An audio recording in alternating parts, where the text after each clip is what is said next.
가룟 유다는 예수님께서 산에 드린 공의에서 사형 선고를 받으시고 또다시 로마의 법정인 빌라도에게로 넘겨지시는 이 모습을 보면서 가룟 유다는 큰 자책에 빠졌습니다. 그리고 그 자책과 후회 때문에 목을 메어 자살하는 아주 비참한 최후를 맞이하게 되었습니다. 오늘 우리는 유다가 자신의 인생을 이 자살로 마감하는 이 비참한 모습을 보면서 과연 가룟 유다의 문제는 무엇이었는지, 그리고 그 문제를 넘어서는 우리 신앙인은 어떤 삶의 길을 걸어가야 하는지, 이것을 우리 한번 살펴보면서 자살 문제와 또 참된 인생의 길을 한번 생각해 보려고 합니다. 이것을 위해서는 몇 가지 이렇게 단계별로 좀 큰 질문들을 하면서 가야 합니다. 첫 번째가 이런 겁니다. 가룟 유다에게 있어서 가장 큰 문제는 무엇이었느냐 이 말입니다. 그의 일생에 있어서 가룟 유다에게 있어서 가장 큰 문제는 자신의 인생을 살릴 수 있는 길이 무엇인지를 제대로 모르며 살았다라는 거예요. 이게 그에게 가장 큰 문제입니다. 자신의 인생을 살릴 수 있는 길이 어디에 있는지를 이걸 모르고 살았어요. 그렇다면 가룟 유다는 자기의 인생을 살릴 수 있는 길이 어디에 있었다라고 여러분들은 보십니까? 뭘 자기가 살 수 있다라고 거기에 집중하며 살았을까요? 혹시 아세요? 가룟 유다. 벌써 대답들이 좀 나오시는데, 우리가 그렇게 좋아하는 뭐예요? 돈. 가룟 유다는 늘 돈에 약했던 사람입니다. 그게 그냥 갑자기 일어난 일이 아니고요, 평소에 그의 삶의 기준이나 자세를 보면 이게 알 수가 있어요. 마태복음 26장 우리 저 앞부분으로 한번 가보실까요? 15절을 한번 보세요. 우리가 읽은 본문 바로 앞에 마태복음 26장 15절에 보면 가룟 유다가 3년 동안 예수님 따라다녔던 의도가 뭔지를 압니다. 45페이지 15절, 26장 15절 같이 읽습니다. 내가 예수를 너희에게 넘겨주리니 얼마나 주려 하느냐 하니 그들이 은 30을 달아주거늘. 보세요. 가룟 유다는 예수님을 3년 동안 다른 제자들과 함께 똑같이 따라다녔지만 결국 자기가 원하는 것을 예수님으로부터 얻지 못하니까 어떻게 된 거예요? 예수님을 팔아넘깁니다. 그것도 자기가 늘 생각하며 중요하다고 여겼던 그 기준을 가지고 팔아버립니다. 그 기준이 돈이었어요. 가치도 없고 나에게 유익도 없으니 은 30이라도 받으면서 이 관계 정리하자, 이렇게 해버렸던 거예요. 가룟 유다가 예수님에 대한 관계를 그렇게 정리를 했어요. 참으로 어리석은 자요, 비참한 자죠. 은 30으로 예수님을 바꿨어요. 가룟 유다는 늘 돈에 약했던 사람입니다. 3년간 예수님 따라다니면서, 그래서 그가 다른 12 제자들의 역할 속에 그가 맡았던 역할이 뭐죠? 돈 관리하는 일을 맡았습니다. 돈 관리, 돈괴를 맡았어요. 돈괴를 맡았다라고 하는 것은 무슨 뜻일까요? 그에게 무슨 능력이 있는 거예요? 숫자 계산이 빠르고요, 돈 관리하는 능력이 다른 이들보다 남달랐다는 거예요. 굉장히 빠릅니다. 그래서 그가 돈의 계산이 얼마나 빠른지를 가장 잘 보여주는 성경이 요한복음 12장에 나와요. 예수님께서 베단이라고 하는 동네에 들어가셔서 이제 한 집에 머무르시면서 잔치를 받으셨는데, 그때의 이 잔치 중간에 마리아가 등장을 합니다. 마리아가 나와서 예수님에게 나드 옥합을 깨트려서 그 나드 향유를 예수님에게 부어드리고, 마리아는 그 감격과 감사 때문에 예수님의 그 발을 자신의 머리털로 닦아드리는 일이 일어났어요. 근데 이것을 옆에서 지켜보던 가룟 유다가 뭐라고 얘기를 합니까? 우리 요한복음 12장 5절을 한번 보실까요? 한번 조금만 뒤로 가보세요. 요한복음 12장 5절, 죄송합니다. 요한복음 12장 5절입니다. 167페이지.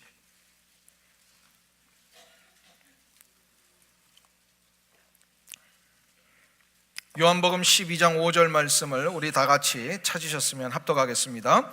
이 향유를 어찌하여 봐라 가난한 자들에게 주지 아니하였느냐 하니, 지금 예수님의 그 사랑과 헌신 때문에 마리아가 그 비싼 향유를 깨뜨려서 부어드리니까 대번 가룟 유다의 반응은 뭐예요? 저게 얼마짜리인데, 이렇게 된 거예요. 여러분들 뭐 여자분들이 향수를 딱 보면 저거 얼마짜리 나오세요? 그러니까 가룟 유다는요, 딱 한 번 보면 저게 다 돈으로 계산돼서 머릿속에 싹싹 박혀 있는 사람이에요. 저 옷 얼마짜리? 우리 옆에 있는 분이 입고 오신 옷 이거 딱 보면 얼마짜리 나오세요? 근데 가룟 유다는 척 보면 압니다. 왜? 늘 거기에 이게 밝은 사람이에요. 이걸 뭐라 그래요? 계산이 빠르고 이 재리가, 그러니까 뭐죠? 이렇게 돈 계산, 숫자 계산 이거 빠른 그런 가룟 유다. 아니나 다를까 가룟 유다는 겉으로는 저 300데나리온이면 가난한 사람들 먹일 수 있는 일이 얼만데 그걸 예수님에게 부어 드리느냐, 이렇게 겉으로는 좀 멋있게 보인 것 같지만 실은 그의 의도는 뭐라 그랬어요? 그게 6절에 나와요. 요한이 이것을 정확하게 기록합니다. 6절을 보세요. 12장 6절 뭐라고 되어 있습니까? 이렇게 말하면 가난한 자들을 생각함이 아니요 저는 도적이라 돈꾀를 맡은 거기 넣은 것을 훔쳐감이라. 3년 내내 가룟 유다는 그런 모습으로 살았다는 겁니다. 이런 머리가 발달되어 있는 사람들은 뭐 전부라고 할 수는 없겠지만 대부분 어떻게 됩니까? 자신을 살릴 수 있는 것은 돈이라고 생각하는 경우가 참 많아요. 가룟 유다의 삶의 기준은 돈에 있었습니다. 그런데 한번 돈이 많으신 분들한테 여쭤보세요. 진짜 그 돈이 그분을 살리고 계시는지. 제가 우리 새벽기도 때 한번 말씀드린 적이 있는데, 오래전에 동남부 지역에 살 때에 아주 돈이 많으신 분이 계셨어요. 돈이 많으신 분이 계셨어요. 얼마나 그 물질이 많은지 그 지역에서 이렇게 손꼽을 정도로. 근데 그분은 하루 일과가 한국 분이신데요, 하루 일과가 끝나면 직원들이 이제 다 퇴근하고 나서 매일마다 반복하시는 일이 하나 있어요. 모든 사무실 문을 탁 잠가 걸고요, 이렇게 수북이 쌓아놓은 돈을 하나씩 계산하는 것을 하루도 거르질 않으세요. 그런데 그것을 옆에서 지켜보고 있는 그 부인이신 권사님이 하루는 저보고 그것에 대해서 이렇게 해요. 저 양반은 저 돈 계산하는 재미로 삽니다. 돈 세는 재미로 사는 거예요. 이거 재밌을까요? 없을까요? 이거 이렇게 탁탁 넘기는 거. 뭐 안 해봐서 잘 모르겠지만 이렇게 재밌다. 근데 그 권사님은 뭐라고 해요? 저는 재미가 없어요. 그러시더라고요. 저는 재미가 없어요. 그 가정이 진짜 재미가 있으려면 어떻게 해야 되죠? 그 가정이 진짜 재미가 있으려면요, 그 가정을 진짜로 살리는 일이 있어야 됩니다. 그 가정을 진짜로 살리는 일은 뭘까요? 이것에 대하여서요, 잠언 11장 28절은 아주 중요한 말씀 우리 가운데 전해주고 계십니다. 우리 한번 찾아보실까요? 잠언 11장 28절 921페이지에 있습니다. 구약성경.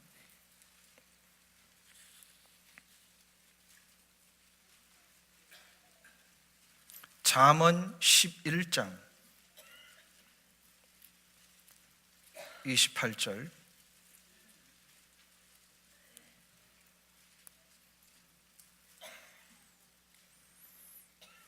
찾으셨으면 우리 다 같이 합독합니다. 자기의 재물을 의지하는 자는 패망하려니와 의인은 푸른 잎사귀 같아서 번성하리라. 자기의 재물을 의지하는 자는 패망하려니와, 이걸 조금 약하게 표현하면 재미없다는 거예요. 아까 말씀드린 그런 어떤 그 이야기 속에서는 뭐예요? 전혀 사는 재미가 없어요. 그런데 의인은 푸른 잎사귀와 같이 번성하리라. 진짜 삶에 있어서 살아나는 역사는 어떤 일이냐면 푸른 잎사귀와 같은 일들이 일어나는 거예요. 푸른 잎사귀와, 여기서 의인은 누구를 얘기를 할까요?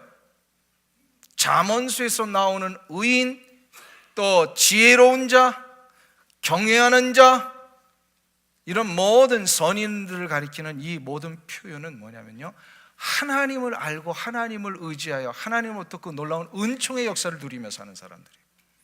이런 사람들에게는 어떤 일이 일어난다고요? 푸른 잎사귀와 같은 일들이 우리의 삶에서 번성하여진다, 이렇게 이야기를 하고 있습니다.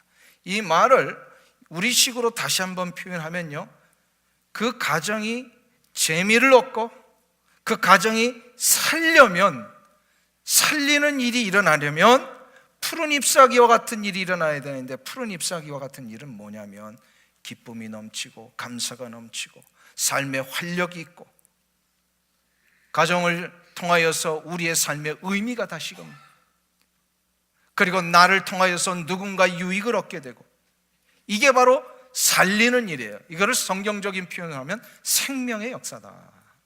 생명의 역사. 즉 인생에 재미가 있고 기쁨이 있고 회복이 되려면요, 생명의 역사가 일어나야 돼요. 생명의 역사. 생명의 역사가 일어나기 위해서는 어떻게 해야 되느냐? 어떻게 해야 되느냐? 의인으로 살아야 되고, 의인으로 산다라고 하는 것은 하나님을 의지하며 사는 자를 얘기를 해요. 왜요? 하나님이 생명의 근원이시니까. 한국말에 살리는 표현 중에 이 살림이라는 말이 있죠. 살림. 이 살림이라는 말이 가장 잘 사용되고 있는 곳이 어딜까요? 살림. 지금 여러분들이 하시는 거예요. 가정입니다.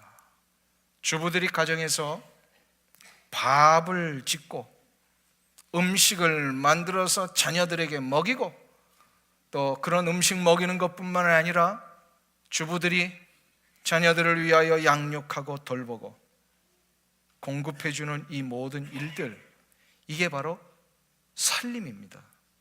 그래서 살림한다라고 하는 말, 이거는 부엌에 들어가서 레이버 워크를 하는 게 아니에요. 이것은 가정을 살리고 내 자녀들을 살리고 나의 가족 모든 구성들을 살리는 아주 귀한 일이에요. 그래서 우리 한국말 중에 이 단어 참 귀한 단어다. 살림을 하는 거예요. 미국에는 이런 단어 없습니다. 미국에는 주부들이 이렇게 부엌에서 하는 일을 뭐라고 해요? 하우스워크이라 그래요. 하우스워크이라 그래요. 이거 도대체 이 서양 사람들은 이거를 개념을 잡을 수가 없어요. 그런데 우리 한국에는 이게 놀라운 개념이 있어요. 이게 살리는 일이에요. 가족을 살리는 일이에요. 그러니까 얼마나 귀한 일입니까? 이 살리는 일이 일어나면 어떤 일이 일어나요? 가정에 기쁨이 있고요, 이 가족의 구성원들이 가정에 돌아오는 것이 굉장히 즐거워요. 그리고 멀리 혹시나 떠나 있다가도 이 가정이 그리워지고요. 이것이 바로 푸른 잎사귀 같이 번성하는 것입니다. 푸른 잎사귀 같이 번성하는 것. 이것은 우리의 인생도 마찬가지입니다. 우리가 날마다 기쁨을 소유하며 소망을 잃지 않고 살아가기 위해서는 푸른 잎사귀와 같은 일들이 우리 가운데 일어나야 되는데, 푸른 잎사귀와 같은 일들이 일어나려면 어떻게 돼요? 내 안에 생명수가 공급되어야 되잖아요. 물이 공급되어야 되잖아요. 그 인생의 생명수가 누구세요? 바로 예수 그리스도이십니다. 예수님이 우리를 위해 공급하시고 인도하시는 모든 인생의 살림 때문에 우리는 주 안에서 거하는 것이 즐거워지는 거예요. 늘 이 놀라운 생명의 역사 안으로 돌아오는 것을 그리워합니다. 이 안에 있으면요, 능력이 일어납니다. 그래서 우리는 질문을 정직하게 해봐야 돼요. 누가 나를 살리는가? 무엇이 나를 살리는가? 돈인가? 명예인가? 권력인가? 아니면 생명의 주인 되신 예수 그리스도이신가? 정직하게 한번 물어보세요. 나를 진짜 살리는 일이 뭔가? 나는 부활이요 생명이니 나를 믿는 자는 죽어도 어떻게 됩니까? 삽니다. 무릇 살아서 믿는 자는 영원히 죽지 아니하니니 이것을 내가 믿느냐. 여러분들 이건 믿으십니까? 살리시는 분이 예수 그리스도세요. 아멘. 그러니까 예수 그리스도가 내 안에 계셔야만 내가 사니까 인생의 가장 중요한 기준은 예수 그리스도에게 있습니다. 아멘. 이것을 가룟 유다가 알았다면 가룟 유다는 이런 극단적인 선택하지 않았을 것입니다. 여전히 3년 동안 똑같이 다른 사람들하고 주님을 따라다녔는데 다른 이들은 예수님을 생명의 기준으로 여겼는데 가룟 유다는 돈이 자기를 살리는 기준으로 여겼어요. 얼마나 안타까운 어리석은 모습입니까? 그가 예수님을 진짜 알았다면 그는 자살하지 않았을 것입니다. 그럼 다음으로 우리가 생각해 볼 게 있어요. 가룟 유다의 이 자살의 이야기를 통해서 우리가 생각해 볼게요. 그것은 바로 오늘 본문에 하면 가룟 유다가 뉘우쳤어요, 안 뉘우쳤어요? 자책했어요, 안 했어요? 그런데 가룟 유다는 거기서 끝났다는 거예요. 뉘우침과 자책으로 끝나지 말고 조금 더 나가야 돼요. 그게 바로 뭐냐면 진정으로 회개하고 예수 그리스도에게로 돌아가는 데까지 가야 돼요. 근데 많은 사람들이 자책하고 뉘우치는 데까지는 가요. 근데 조금 더 가는 요것을 못하니까 예수 그리스도로 인하여서 주시는 놀라운 이 푸른 잎사귀와 같이 번성하여지는 이 생명의 역사를 다 놓치고 만다는 거예요. 다 놓치고 말아요. 오늘 3절을 한번 보세요. 마태복음 27장 3절. 우리 원래 본문으로 좀 돌아오셔서요. 마태복음 27장 3절을 우리 다 같이 한 목소리로 합독합니다. 때에 예수를 판 유다가 그의 정죄됨을 보고 스스로 뉘우쳐 그 은 30을 대제사장들과 장로들에게 도로 갖다 주며. 여기서 우리는 분명히 은 30 받은 것 때문에 자기가 후회하면서 이거 준 사람한테 도로 주고 이 일을 무효로 하자라고 하면서 이렇게 후회하며 자책했던 이 가룟 유다의 모습을 봅니다. 분명히 알아야 될 것은요, 뉘우침과 자책은 회개가 아니라는 거예요. 회개라고 하는 것은 뭐냐면 뉘우치고 자책하는 것을 넘어서서 이제는 완전히 자신의 잘못에 대하여 돌이키고 다시는 돌아가지 않고 오히려 적극적으로 주님에게로 돌아가야 합니다. 주님에게로 돌아간다, 주님에게로 이걸 나를 던진다, 이게 같은 표현이에요. 그러니까 회개라고 하는 것은 그냥 후회하고 자책하고 이거 잘못했는데 이게 회개가 아니란 말이에요. 회개라고 하는 것은 그 일에서부터 진짜로 돌이켜서 내가 잘못했음을 인정하니까 돌이켜서 다시는 그 일로 돌아가지 아니하고 예수 그리스도에게로 자기를 던지는 것. 보세요. 뉘우치고 자책하면 여기서 끝나버리면요, 어떤 일이 일어납니까? 자꾸 실망하고 절망의 나락으로 떨어집니다.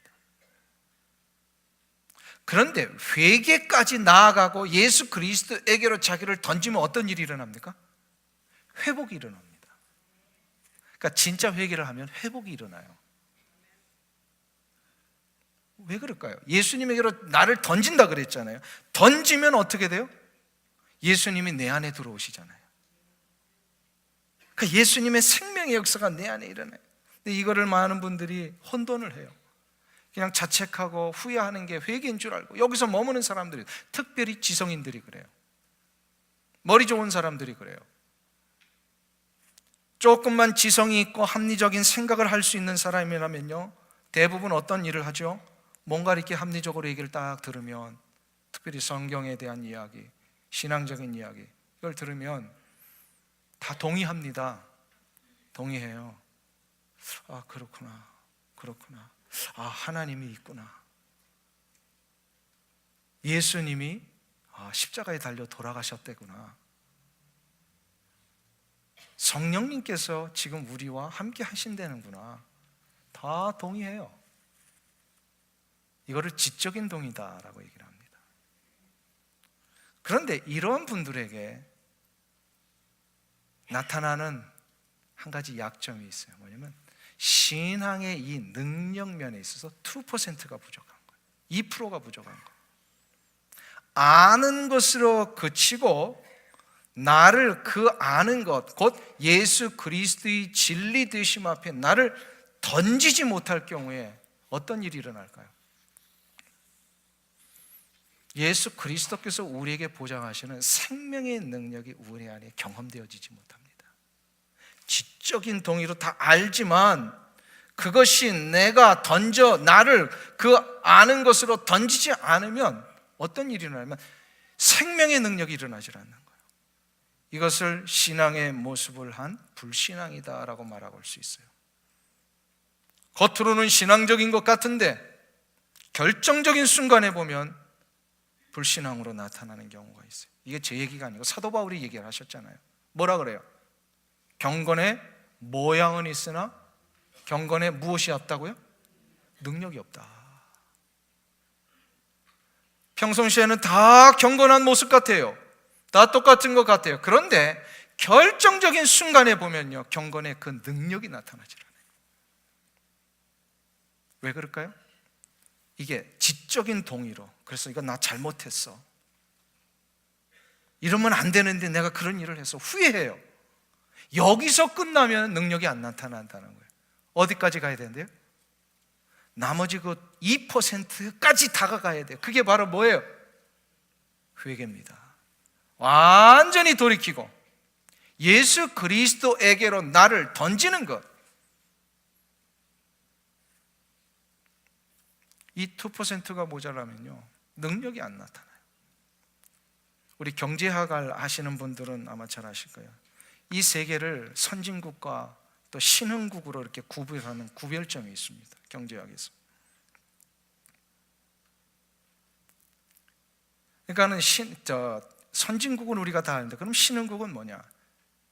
이 아직 선진국은 되지 않았지만 선진국 대열에 이렇게 들어가기 위하여 부단히 노력하고 굉장히 발전하고 있는 나라들을 신흥국이라고 합니다.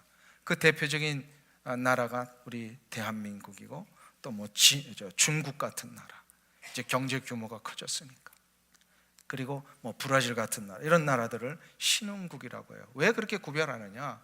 단순히 뭐 잘 살고 못 살고 이 기준이 아니라, 이것을 경제학에서는 아주 평가는 여러 많은 전문적인 뭐라 그럴까요? 수치가 있어요. 경제 규모도 보고 또 신용 등급도 보고 그 안에 있는 사람들의 어떤 도덕성과 이런 것까지도 다 봐요. 근데 우리가 이런 것을 전문적인 기준을 몰라도 쉽게 구별하는 방법을 우리는 알게 됩니다. 여행을 가보면 알아요.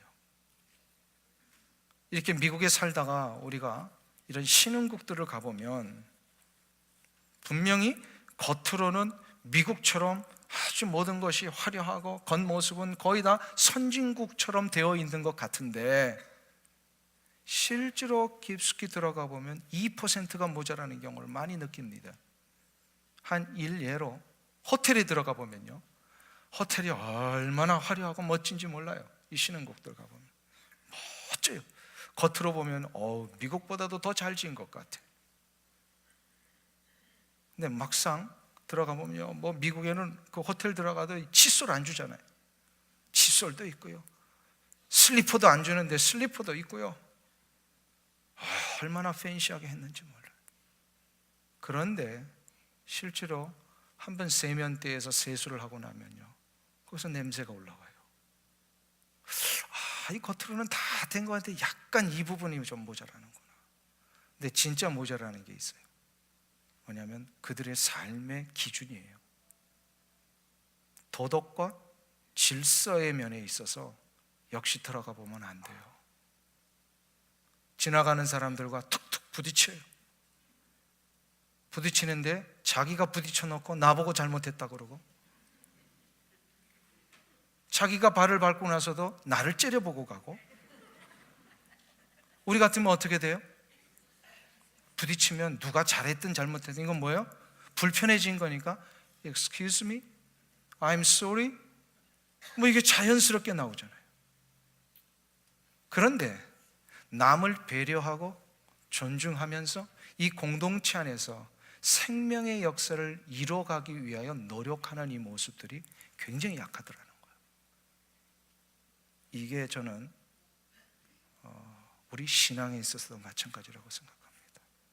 분명히 겉으로는 다 신앙의 모습으로 살고 있는 것 같은데, 그래서 다 신앙적인 말을 하는 것 같은데, 그런데 나중에 결정적인 순간에 보면 2%가 모자라는 게 나타나요. 그게 바로 뭐냐면 능력입니다. 어떤 분은 저 상황 속에서 정말로 경건한 자의 이 능력을 가지고 그 아픔을 감사히 여기며 기쁨으로 이 모든 것을 받아들이는 반면에, 어떤 분은 이런 상황이 오니까 내가 예수를 믿은 게 몇 년인데 이런 일이 일어나느냐고. 이게 뭐야? 능력의 차이잖아요. 능력의 차이잖아요. 생명의 능력이라고 하는 것은 내 안에 계신 예수 그리스도 때문에 내가 푸른 잎사귀와 같이 번성하여지는 역사가 있습니다. 기쁨과 만족과 소망과 감사와 감격과 이 놀라운 평강의 능력이 내 안에서 나타나기를 시작하는 것, 이것은 지적인 동의로는 되지 않습니다. 그냥 맞아 라고 하는 것으로는 절대로 되지 않아요. 이것을 나의 능력 속에서 경험하기 위해서는 어떻게 되냐면요, 내가 가지고 있던 모든 생각과 기준과 가치관, 과거에 행했던 모든 잘못된 것들을 진짜로 다 내려놓고 한 번쯤 마음에서 우러난 후 회개를 하고, 그리고 나를 예수 그리스도에게로 던져야 합니다. 이거를 바로 영적인 무장해제다. 나를 내려놓는 것이다. 이것이 바로 회개하는 것이. 인생에 이런 터닝 포인트만 있었다면 가룟 유다는 자살하지 않았을 것입니다. 그리고 이런 인생의 터닝 포인트가 있는 분들은요, 분명합니다. 자신에게 생각지도 못한 생명의 능력이 나타나고 있다는 걸 경험하실 것입니다. 사랑하는 성도님 여러분, 한 번쯤 나를 무장해제시키고 예수님에게로 여러분들 한번 던져보지 않으시겠어요? 던지는 것은 죽는 것처럼 힘이 들 수 있습니다. 근데 성경은 분명히 말씀하죠. 죽고자 하는 자는 어떻게 돼요? 삽니다. 죽고자 하는 자는 살아요. 나를 죽이니까 예수님이 내 안에서부터 나를 다시 살려내십니다. 이게 바로 생명의 능력입니다. 이 은혜가 여러분들 가운데 일어나셨으면 좋겠어요.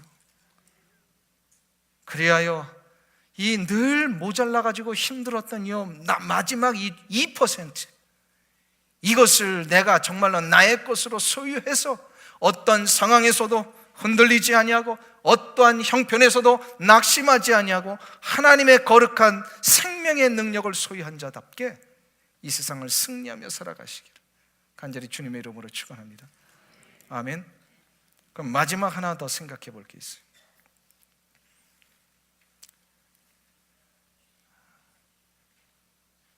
가룟 유다의 자살 문제입니다. 예수님에게로 진정 돌이켜서 예수님에게 자기를 던진 자는 어떤 일이 일어난다 그랬어요? 아까 푸른 잎사귀와 같이 번성하여지는 생명의 능력이 일어난다 그랬어요. 그렇죠? 이런 생명의 능력이 있으면 자살을 할까요, 안 할까요? 이런 생명의 능력이 있으면 자살을 하지 않습니다. 질문을 할게 한번 대답해 보세요. 가룟 유다는 자살을 했습니다. 자살한 가룟 유다는 어디로 갔을까요? 왜 자신이 없으세요? 자살한 가룟 유다는 어디로 갔을까요? 왜 지옥에 갔을까요? 왜 지옥에 갔을까요? 예? 자, 그러면 지옥 간 건 확실하죠? 그러면 여쭤볼게요. 가룟 유다는 자살한 것 때문에 지옥에 갔을까요? 예수를 안 믿은 것 때문에 지옥 갔을까요? 조금 혼돈이 오세요? 한번 보세요. 가룟 유다는 자살한 것 때문에 지옥에 갔을까요? 예수를 안 믿은 것 때문에 지옥 갔을까요?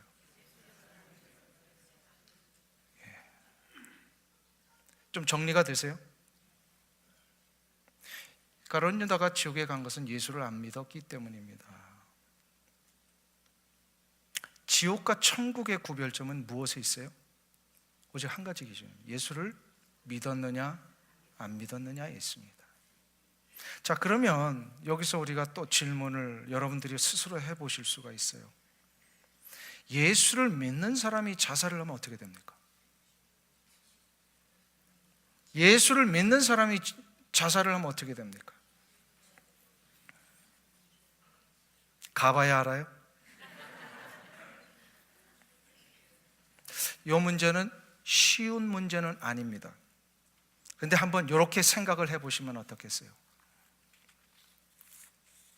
예수를 믿는다라는 게 뭐냐 이 말이에요. 예수를 믿는다는 게 뭐예요?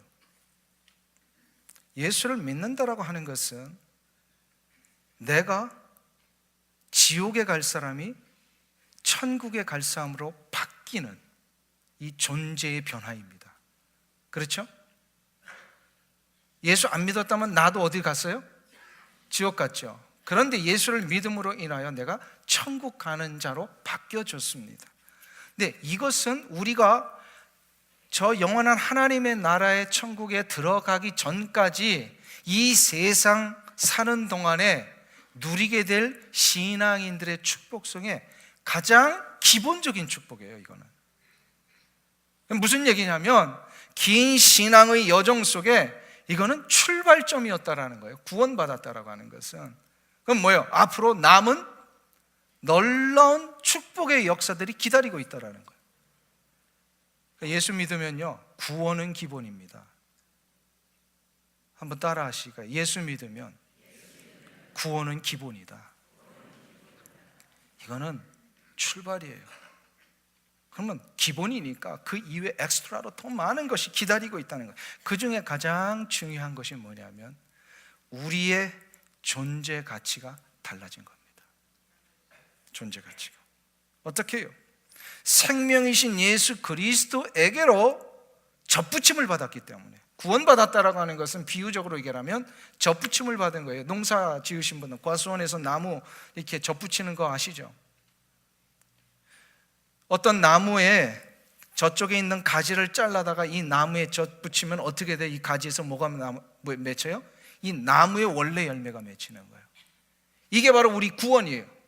쓸모없고 가치없고 아무런 생명의 역사도 없었던 가지와 같은 우리 존재가 예수 그리스도에게로 접붙임을 받습니다. 구원받는다는 게. 그럼 어떻게 해요? 일단은 살죠. 사는 게 구원이에요. 기본이에요. 근데 살 때 어떻게 사느냐가 달라지는 거예요. 바로 그 나무의 가치로 삽니다. 열매 맺는 생명의 역사를 이루며 삽니다. 이게 바로 우리의 구원의 역사예요. 예수 그리스도에게로 접붙임을 받고 나니까 어떤 일이 일어나요? 사는 건 기본이고요, 예수 그리스도의 그 놀라우신 생명의 역사가 우리 가운데 이전이 되는 거예요. 그래서 예수님의 생명이 나의 생명의 능력으로 나타나게 돼 있어요. 이게 바로 예수 그리스도를 믿는 거예요. 그러니까 존재의 가치가 달라졌어요. 우리의 의미가 달라졌어요. 그래서 우리는 보배로운 자가 됐어요.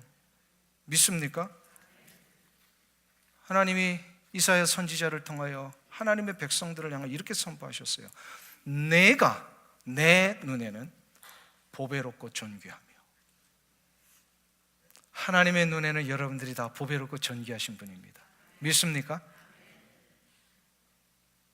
아무리 겉으로 볼 때는 좀 이렇게 어수룩해 보여도요, 그분을 하나님이 보배롭게 여기신다.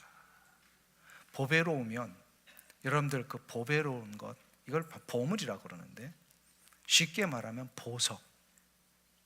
보석은 여러분들 버려요, 안 버려요? 다이아 반지 이렇게 끼다가 조금 너무 오래 꼈으니까 이거 쓰레기통에 던져버리시는 분 계세요? 혹시 그런 분들 있으면 저한테 좀 알려주세요. 그 버릴 때 제가 옆에 있게. 여러분 다이아 반지 버리세요? 다이아 반지가 없으시구나. 그러면 그냥 뭐 우리 쉽게 금반지? 예, 금반지. 우리 안경 많이 쓰시죠? 안경이 거칠게 또 서리가 꼈다고 안경 집어 던지시는 분 계세요? 아니에요. 왜요? 이건 나를 살리는 일이잖아요. 보배로운 건 버리지 않습니다. 하찮은 요 안경도 제대로 버리지 않는데 하물며 내가 내 몸을 버릴 수 있어요, 없어요? 자살이라고 하는 것은 내 몸을 버려버리는 거예요. 하찮게 여기는 거예요.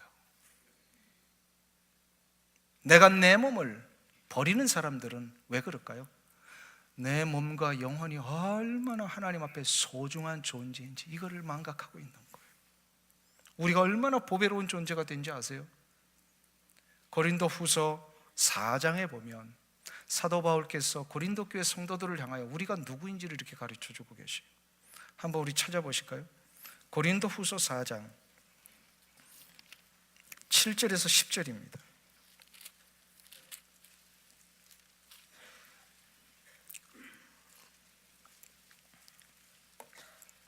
(289페이지) 고린도 후서 4장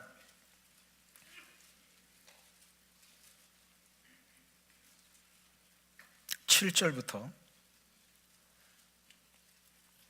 10절까지 저하고 한 절씩 교독하겠습니다. 우리가 이 보배를 질그릇에 가졌으니 이는 능력의 심이 큰 것이 하나님께 있고 우리에게 있지 아니함을 알게 하려 함이라.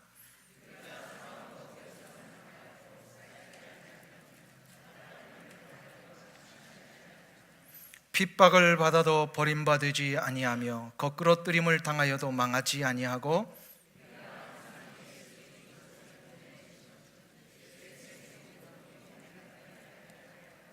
아멘. 자 보세요. 여기 7절에 보면 원래 우리는 어떤 그릇이었다고요? 질그릇과 같은 존재입니다. 질그릇 같은. 그럼 뭐예요? 못난 존재예요. 가치 없는 존재. 질그릇이 뭐예요? 그냥 매끈하지도 못하고 그냥 흙을 빚어가지고 대충 만들어 놓은 그런 그릇, 이도 빠져 있고 말이에요. 그러다가 그냥 약하니까 부서져 버리면, 깨져 버리면 그냥 가차없이 버리는 그런 그릇, 이게 바로 질그릇이에요. 우리는 스스로 우리가 원래는 질그릇이었다는 걸 인정할 수 있어야 합니다. 그런데 이러한 질그릇 같은 존재를 하나님께서 어떻게 만드셨다고요? 보배로운 존재로 바꾸셨어요. 어떻게 해요? 나같이 가치도 없고 제대로 자긍심도 없었던 이 질그릇 같은 존재를 내가 예수 그리스도에게로 나를 던지니까 예수 그리스도께서 내 안에 들어오신 거예요. 이게 놀라운 신비예요. 이거는 논리적인 그 설명을 할 수 없는 거예요. 이게 신비인데요. 내가 나를 예수님에게 던지니까 예수님이 내 안에 들어오셨어요. 내 안에 들어오시니까 어떤 일이 일어났어요? 질그릇같이 이렇게 보잘것없는 내 안에 진정한 생명의 근원 되시고 보배이신 예수님이 담기신 거예요. 아까는 이걸 접붙임이라고 제가 표현을 했는데 이번에는 또 그릇으로 표현을 했어요. 내 안에 보배가 담기니까 어떻게 해요? 나까지도 존재로운 자, 존재가 바뀌었어요. 보배로운 자가 됐어요. 이런 일이 일어나는 순간부터 어떤 게 있냐면요, 푸른 잎사귀와 같이 번성하여지는 역사가 일어나요. 생명의 역사가 일어나는데 그게 구체적으로 보니까요, 사방으로 우겨쌈을 당해도 쌓이지 아니하며 답답한 일을 당하여도 낙심하지 않게 됩니다. 핍박을 받아도 버림받지 아니하고 거꾸로뜨림을 당하여도 망하지 않습니다. 내가 얼마나 예수 그리스도 때문에 존귀한 자가 되었는지 이거 알면, 가치 있는 존재가 되었는지를 알면 내 안에 생명의 역사가 나타나니까 조금만 나를 비난하는 일 때문에 옛날 같으면 그냥 자살하고 싶었고, 누군가가 나를 상처 주는 일 때문에 아유 인생 포기하고 싶었고, 너만 사람이냐 하면서 뒤돌아서 아예 관계를 끊어버리고 싶었던 그 모든 극단적인 결심들이 어떻게 돼요? 그것 때문에 내가 흔들리지 않는 거예요. 그것 때문에 내가 그냥 무너지지 않아요. 오히려 그것 때문에 다시 일어납니다. 그 일 때문에 내가 굳건히 서서 내가 하나님의 사람임을 보여주게 돼요. 이게 바로 그 뜻이에요. 사방으로 우겨싸가지고 나를 죄오고 있는 이 모든 일들 앞에 옛날 같으면 그냥 꼼짝달싹 못하고 그냥 맹 놓고 두 손 들게 생겼는데, 그렇지 않아요. 이제는 그것 때문에 내가 매이지 않습니다. 할렐루야, 할렐루야. 그러니까 예수 그리스도를 진짜로 믿어서 예수 그리스도 때문에 그 안에 생명의 능력을 얻은 자는 자살을 할까요, 안 할까요? 안 합니다. 안 합니다.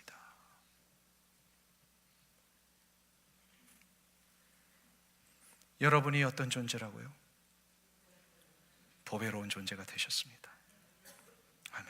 그러니까 함부로 나를 가치 없는 것에 내어주지 마세요. 함부로 여러분의 육체와 영혼을 죄 가운데 그냥 던져버리지 마세요. 날마다 우리의 영혼과 육체는 예수 그리스도에게 접붙임을 받아요. 거기에 붙어 있어야 돼요. 이게 나를 살리는 방법이에요. 오랫동안 미국 사람들의 그 사랑을 받았던 텔레비전 그 프로그램 중에 앤틱 로드 쇼라는 것이 있습니다. 혹시 한번 보신 적 있으세요? 앤틱 로드 쇼. 그러니까 무슨 얘기냐면요, 어떤 큰 강당 같은 데 사람들이 모여가지고요 줄을 서서 기다립니다. 무슨 줄이냐면 자기 집에 이 무슨 창고나 그라지에 있었던 무슨 앤틱들을 가지고 오는 거예요.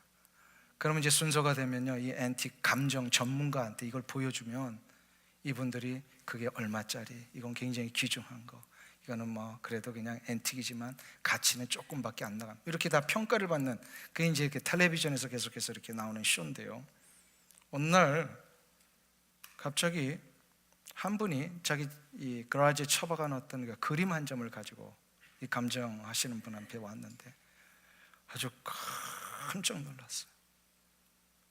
벼룩시장에서 몇 불 주고 사는 건데요, 이게 몇만 불짜리 그림이었더라고요. 그러면 이분이 이 몇만 불짜리라고 감정을 받은 그림을 다시 그라지에 처박을까요, 안 박을까요? 아닙니다. 당장 액자 해주시는 분한테 가가지고 최고급 액자로 만들어서 자기 집 중앙에 아주 딱 걸 거예요. 그리고 그건 만지지도 못하게 할 거예요, 아마. 그리고 자기 자신의 삶에서 가장 소중한 보물로 여기면서 할 거예요. 우리가 저 그라지에 처박혀 있던 그림과 같은 존재들입니다. 어느 날 갑자기 예수님이 우리를 끌어내셨어요. 우리를 존귀한 자로 만들어 주셨어요. 예수님이 우리를 존귀하게 만드셨는데 여러분이 여러분 스스로를 그렇게 저 그라지에 처박는 것 같은 존재로 스스로를 전락시킨다면 이거는 예수님이 여러분을 향하신 모든 십자가와 생명의 역사를 모욕하는 것입니다. 사랑하는 성도님 여러분, 우리가 얼마나 존귀한 자인지 이것을 잊지 않고 사는 것이 예수 그리스도의 십자가의 은혜를 존중하며 사는 겁니다. 이거는 나뿐만 아니라 옆에 있는 분도 마찬가지. 저분을 위하여서 우리 주 예수 그리스도께서 십자가에 달려 돌아가셨어요. 그러니까 저분을 존중하고 귀히 여기는 것이요, 예수 그리스도께서 저분을 위해 하신 십자가의 은혜를 존중하는 것입니다.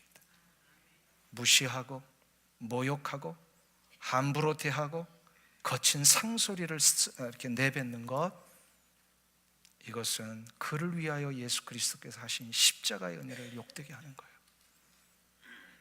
우리는 날마다 나를 보배롭고 존귀하게 여기신 예수님의 그 크신 은혜와 하나님의 사랑을 잊지 않고 나를 존귀히 여기고 남을 존귀히 여길 수 있는 이 은혜가 여러분들 가운데 일어나시기를 축원합니다. 기도하겠습니다. 하나님 아버지, 질그릇같이 부족하고 가치도 없고 연약한 우리를 예수 그리스도의 십자가의 피값으로 사셔서 하나님의 거룩한 자녀로 보배로운 존재로 바꿔주셨음을 인하여 감사를 드립니다. 내가 얼마나 존귀한 자인지를 이제야 알았사오니 하나님, 나를 죄 가운데 함부로 던져버리는 이러한 어리석은 일 하지 않게 도와주옵소서. 내 인생이 조여온다고 가룟 유다와 같이 목숨을 끊어버리는 이런 어리석은 행동하지 않도록 도와주시옵소서.